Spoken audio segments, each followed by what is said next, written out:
So I just finished Kiersten White's Hide. If you're looking for a short horror read this for spooky season, check this one out. Absolutely. It's like 230 something pages. It's really intense and really thrilling. I had a blast with it.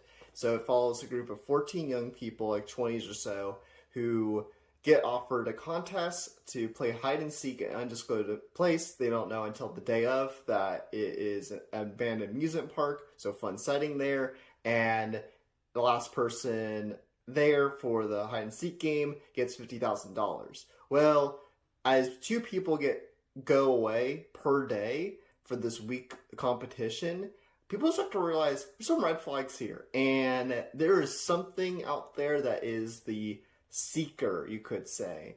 And man, it gets in some wild places. It's not too gory, although personally I wish it was way gorier and way more violent.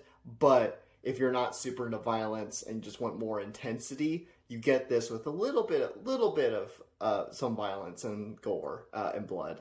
And I thought what was most impressive was the characters. There's a lot of characters, and I managed to remember their names because Kiersten White does a great job taking time with each of them, even if it's just for a couple paragraphs, even if they get out of the game early on.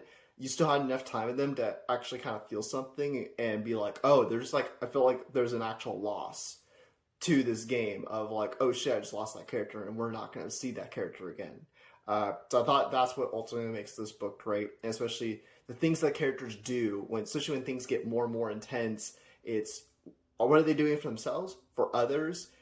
Is it a detriment to others? Is it going to help others? Is it going to help themselves? Is it a bad decision for themselves?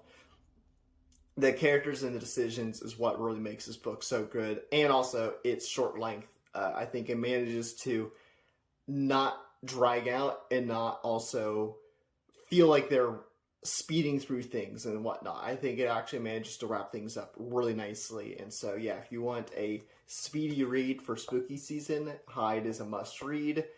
Make sure you like, comment, and favorite, repost, all that stuff for the algorithm to help my content out and to give me a follow for reading, writing, all that type of content. And also check out my book, The Huntress and the Trickster, if you want an urban fantasy novel.